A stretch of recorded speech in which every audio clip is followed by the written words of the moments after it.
Chapter 6.3 is going to be a whole bunch of formulas. We have the double angle formulas, power reducing formulas, and the half angle formulas. So these are pretty much all of the same formula, just rearranged a little bit, but I won't go over the derivation of them just for time's sake. So starting with the double angle formulas here, we have, you can see why it's called the double angle because we have 2 times an angle for the input value. So it's sine of 2x is 2 times sine x cos x, cos 2x cosine squared minus sine squared, and you can read the one for tangent. So this is going to be nice because we are going to relate this back to, let's say if we were trying to find sine of 120 degrees, that would be the same as sine of 2 times 60 degrees, which would be 2 times sine of 60 times cosine of 60, which would allow us to just use the reference angles instead of having to do it the longer way. Okay, so let's do an example here. So if we have sine of theta is 5/13, and theta lies in quadrant 2, find the exact value of the following sine of 2 theta for the first one. So this, based on the formula, is going to be 2 sine theta times cos theta. So we're not even given what theta is, but we won't need it. We can actually draw a triangle here. And drawing a triangle, this is going to be in quadrant 2. So quadrant 2 here is our theta. And drawing a right triangle here is going to be like this. Here's a reference angle. We know that sine is opposite over hypotenuse, so that's going to be 5 and 13. And you could find the missing side, or if you know that this side is going to be 12 because it's a Pythagorean triple. Oops. So it's going to be 12, but we have to remember it's the negative x direction, so that's going to be negative 12. So once we have this formula here, now we can just plug in, looking at the triangle. So it's 2 times sine theta. Sine theta is actually given to us, that's 5/13, times cosine theta, which is adjacent over hypotenuse, so negative 12/13. Multiplying all of this, we get negative 120/169. Okay, so that would be our value for sine of 2 theta without even finding the angle. For cosine 2 theta, so based on the formula that's right above, that's cosine squared minus sine squared. And cosine of theta, we already found all of these before. Cosine of theta we said was negative 12/13, but it's being squared here. Sine of theta was 5/13. That is also being squared here. So you have to square both of them and add them together, or in this case subtract them. You should get 119/169. So I recommend making sure that you can do that. It's just adding, subtracting fractions, so I skipped it. Last one here, we have tangent 2 theta. So this one we have 2 options, right? We can do the formula, or we can do sine 2 theta over cosine 2 theta. So I'm going to do it the formula way. So the formula says it's 2 tangent theta divided by 1 minus tan squared theta. So let's plug in our values. That's going to be 2 times tangent of theta is going to be opposite over adjacent. That's negative 5/12. And that's 1 minus negative 5/12 squared. So if we simplify this, we should end up getting negative 120/119. Okay, so if we went through and we did this the other way, sine of 2 theta over cosine 2 theta, we would end up getting the same thing because their denominators of 169 would cancel out. Okay, so real quick, I'm just going to throw in a quick example of what I was mentioning when I first started. let's say we wanted to evaluate sine of 120 degrees. We could find the reference angle for that, right? We could say that is a reference angle of 60 degrees, sine is positive in quadrant 2, and blah, blah, blah, blah, blah, the same way that we've done it before. Or we can do it this way and say that this is equal to sine of 2 times 60 degrees, because 2 times 60 is 120. And now we can use that formula and say that the x is 60. So that would be 2 times sine of 60 degrees times cosine of 60 degrees. Sine of 60 degrees is radical 3 over 2. Cosine of 60 degrees is 1/2. And this would get us a value of positive radical 3 over 2. So sine of 120 is radical 3 over 2. We would get the same answer if we did it the reference angle way. Okay, so next one's pretty similar. We have cotangent of theta equals 2, and theta's in quadrant 3. Find the exact value of the following. Sine of 2 theta for the first one. So let's create a triangle again. So we know that we're in quadrant 3. So that is our angle theta. And we can create a right triangle. And here's our reference angle that we're using. So we know that cotangent is 2. That's the same as 2 over 1, right? So we know that cotangent's the reciprocal of tangent, so cotangent's adjacent over opposite. So that's going to be adjacent and opposite. You have to be very careful here though. These are both negative. It's the negative x direction and the negative y direction. So you have to make sure that they're both negative when you put them down. And we have to find the missing side, which is the hypotenuse here. And we end up getting radical 5, and remember that the hypotenuse is always positive. Okay, so now these questions are just plug and chug, pretty simple. So sine of 2 theta, based on the formula from the first page, this is 2 sine theta cos theta. So we can see that sine of theta is opposite over hypotenuse. That's negative 1 over radical 5. Cosine theta is adjacent over hypotenuse, so negative 2 over radical 5. And simplifying this, negative times a negative is positive. 2 times 2 is 4. Radical 5 times radical 5 is just 5. So we get 4 over 5 for sine of 2 theta. Okay, and then for the next one, we have cosine 2 theta. So based on the formula, this is cosine squared minus sine squared. So cosine is negative 2 over radical 5. Make sure you square it. Sine, we said, was negative 1 over radical 5. Make sure you square it. So we're squaring both of these. They both become positive. 2 squared is 4. Radical 5 squared is just 5. So we get 4 over 5 minus negative cancels with the squared. 1 squared is 1. Radical 5 squared is 5. So we get 4 over 5 minus 1 over 5. So we get 3 over 5.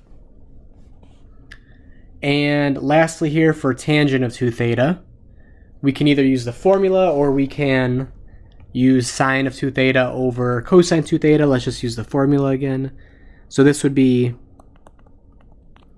2 tan theta over 1 minus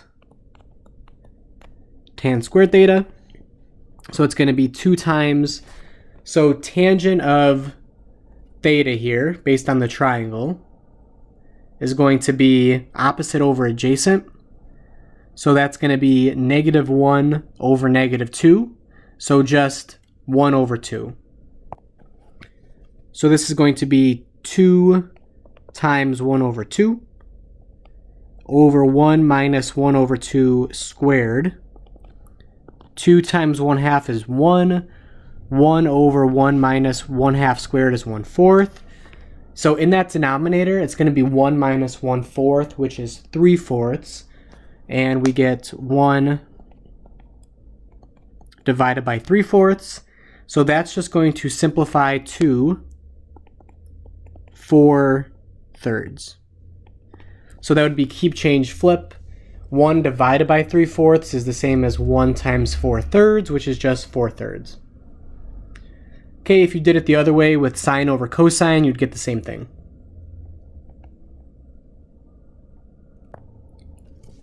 Okay, next is the power reducing formulas. So we have sine squared x equals 1 minus cosine 2x over 2 for the first one. So you can see why it's called power reducing. It's referring to the exponent. So it's going from something squared from all of these first ones to something that is to the first power, so something that's not squared for all of these other ones. Okay, so let's do this example here. So let's write an equivalent expression for cosine to the 4th that does not contain powers greater than 1. Okay, so starting with cosine to the 4th, we have to use the formula for cosine up here, which is cosine squared is 1 plus cosine 2x over 2. But we don't have something squared. We have cosine to the 4th. But we can rewrite cosine to the 4th as cosine squared squared, right? So now we can fill in for cosine squared based on what's on the right side, which is 1 plus cosine of 2x over 2. And that is all squared now. So this is where it gets pretty messy. Now we're going to square the numerator and denominator separately. So that's going to be 1 plus cosine 2x squared over 2 squared, which is 4. So our goal here is to have an expression where no trig function is squared or higher.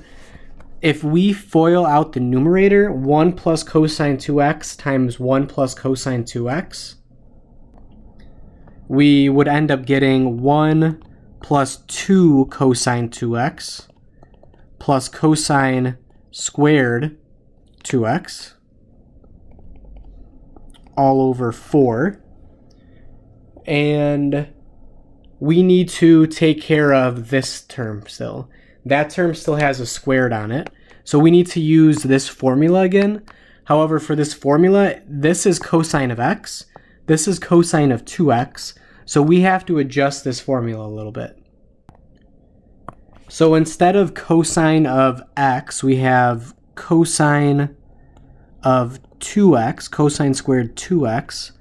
So that means we need to double the x's up in that first equation. So instead of 1 plus cosine of 2x, it's 1 plus cosine of 4x.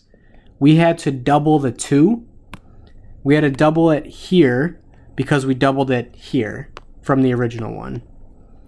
Okay, so we're going to plug in this whole thing into here and simplify it from there.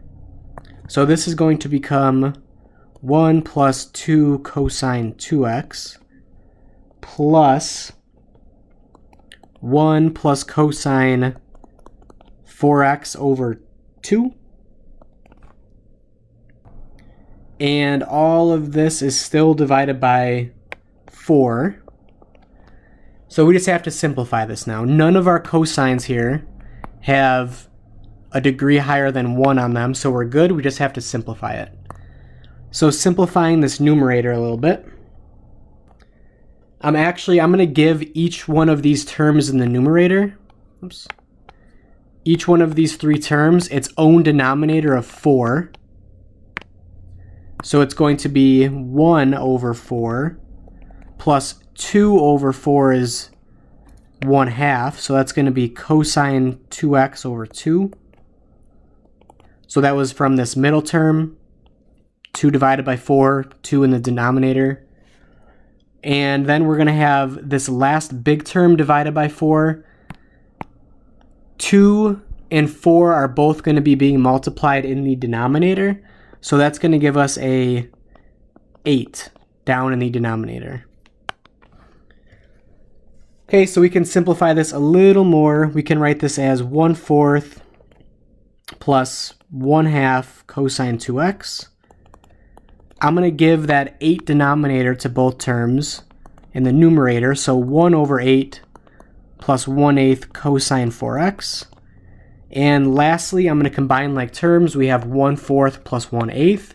That's going to be 2/8 plus 1/8, which gives us 3/8.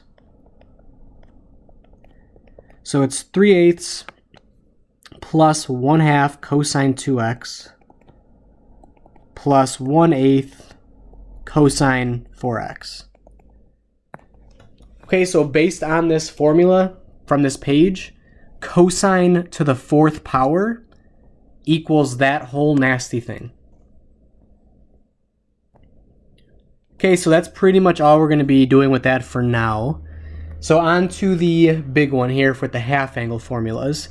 So you can see why it's called half angle, because we have an angle in half, x over 2 for all of these angles. And it's kind of messier. We have for sine x over 2, it equals plus or minus square root 1 minus cosine x all over 2. So a little note here, the plus or minus out front, it doesn't represent two answers like positive and a negative. It is one or the other, depending on what quadrant x over 2 lies in. Okay, so here are the steps for this. For finding exact values of trig functions using these formulas, first we have to determine if it's positive or negative based on what quadrant the angle is in, and if the trig function's positive or negative in that quadrant. And then we have to find the x. So we're going to be given an angle, and we have to think of it as x over 2. That means the angle that we get, we have to find this x value in here. We have to multiply our angle by 2 in order to get that value. And then you can see all of these have cosine of x in them. We're going to have to evaluate whatever that cosine of x is, and then simplify it. Okay, so just follow these same steps each time, and it shouldn't be too bad. So let's first one, find the exact value of cosine of 112.5 degrees using the half angle formula. Okay, so first, all we're trying to do is evaluate cosine of 112.5 degrees. So we cannot do this one using that reference angle method. Obviously, it won't work. So the first step here, let's determine whether or not our answer is going to be positive or negative. So we are in quadrant 2, and we know that cosine is negative because we're dealing with cosine. Cosine is negative in quadrant 2. Okay, so that's one thing already out of the way here. And the next step, we have to find the x. So let me write down the formula so we can see what we mean here. The formula for cosine based on the last page is cosine x over 2 plus or minus the square root 1 plus cosine x all over 2. So we need to find the x in here so we can evaluate that one. So the x we're going to be using is going to be 2 times the angle that they give us. 2 times 112.5 degrees. So the x that we're using is going to be 225 degrees. So we're going to have to evaluate cosine of 225. And the next step is going to be evaluate that. So let's evaluate cosine of 225. And once again, we're doing this because of the formula, which we'll plug this in a second. Step 4, I'll plug in everything all at once. So cosine of 225, we have to do this using our reference angles here. So 225 is in quadrant 3. So the reference angle that we're using in here is going to be 225 minus 180, which is going to be 45 degrees. And we evaluate cosine at 45 degrees. This value is on the table. Hopefully we start memorizing them though. This is radical 2 over 2. Cosine is negative in quadrant 3. So that means cosine of 225 is negative radical 2 over 2. Okay, so the next step, the last step here, is we just have to plug everything in and simplify. Okay, so let's put the formula down. So we were originally looking for cosine of 112.5 degrees, which we said the x value is 225. I'm not going to write it, but you could say cosine of 225 over 2, but that is 112.5, so I'm just going to leave it like that. So we said our answer was going to be negative based on the first step. It's negative square root of 1 plus cosine of 225 degrees all over 2. And we said that cosine of 225 is negative radical 2 over 2. So that's going to be 1 plus a negative radical 2 over 2, so 1 minus radical 2 over 2, all over 2. So this is essentially our answer, but we do have to simplify this now.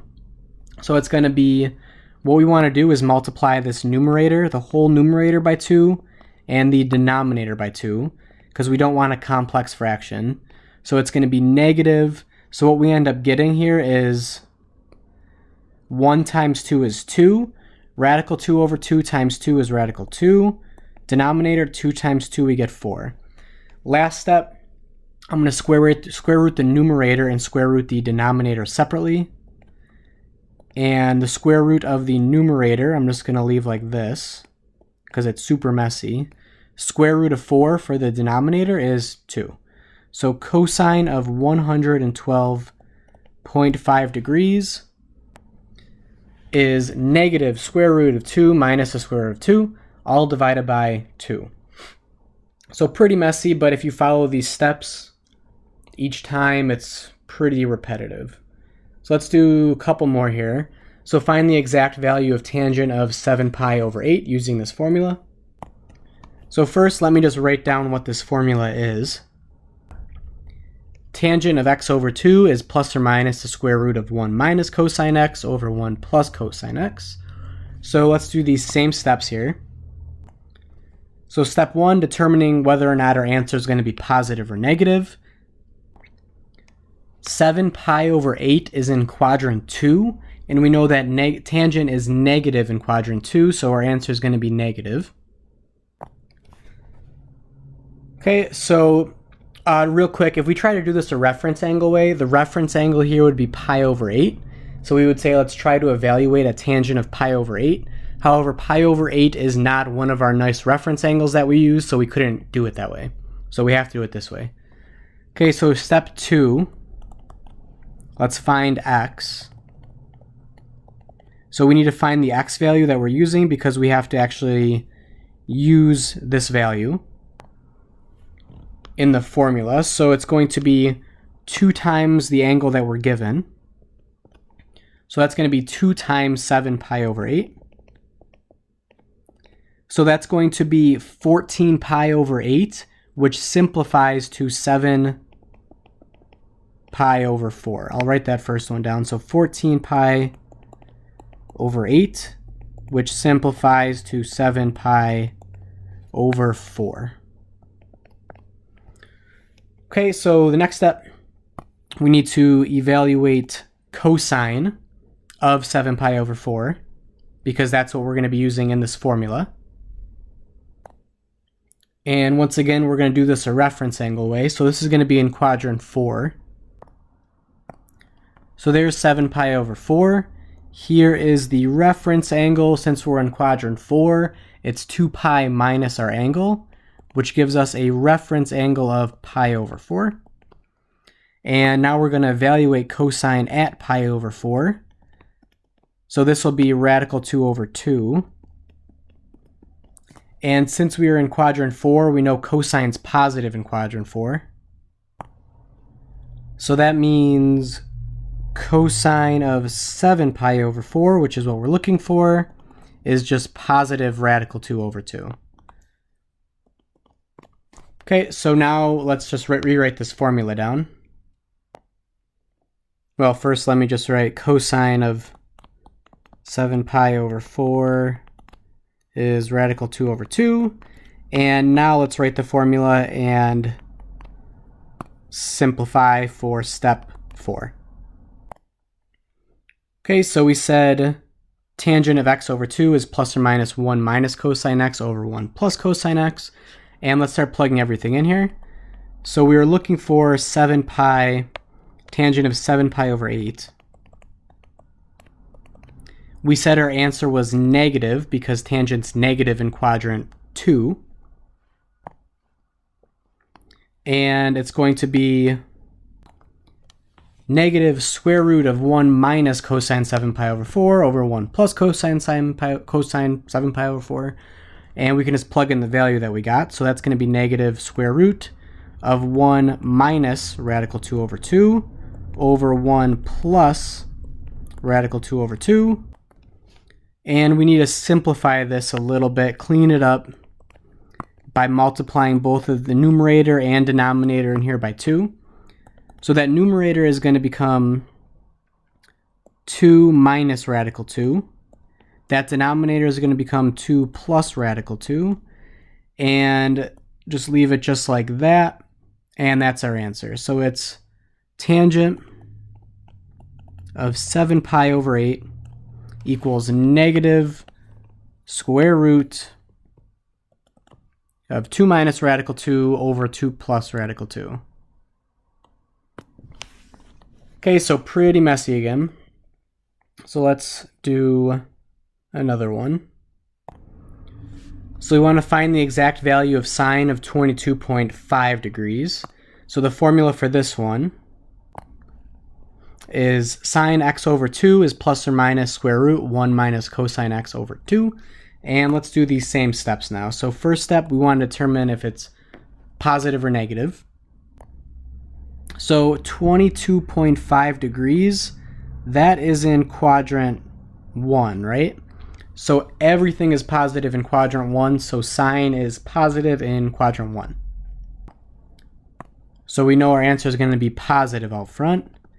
And next, let's find the x value that we're using inside of here. So that's going to be 2 times the angle that we're given, so 2 times 22.5 degrees, which is going to give us 45 degrees. And next step, let's evaluate cosine of 45 degrees because that's what's going to be, that's what we're going to need inside of our formula. So cosine of 45 degrees, we don't need any sort of reference angle because this is a reference angle. This is one of our commonly used ones. So this is directly on the table. It is radical 2 over 2. Okay, so now we just have to plug everything in this formula and simplify. So we have cosine x over 2 equals all of that. So originally here we're looking for sine of 22.5 degrees, which would be sine of 45 over 2. So we said it was going to be positive, so I'm not even going to write the positive sign. We're just going to not write anything, which means it's positive. And it's going to be equal to 1 minus cosine, we said x was 45 degrees, all over 2. And we said that cosine of 45 degrees was equal to radical 2 over 2. So we get that. And once again, let's simplify by multiplying numerator and denominator by 2 here. And we get 2 minus radical 2 over 4, which means we can square root the numerator and denominator separately. So it's the square root of 2 minus radical 2 over the square root of 4, which is 2. So that means sine of 22.5 degrees equals all of that. Okay, so for this last one here, what I'll do is if you want to try it, it's cosine of 3 pi over 8. I'll pause the video and I'll go through and do it, and then we'll have the answer, just so we don't have to do another one. Because 3 of them is probably good. Okay, so here we have it. We are using the formula that I put at the top. We know that cosine is positive in quadrant 1. 3 pi over 8 is in quadrant 1.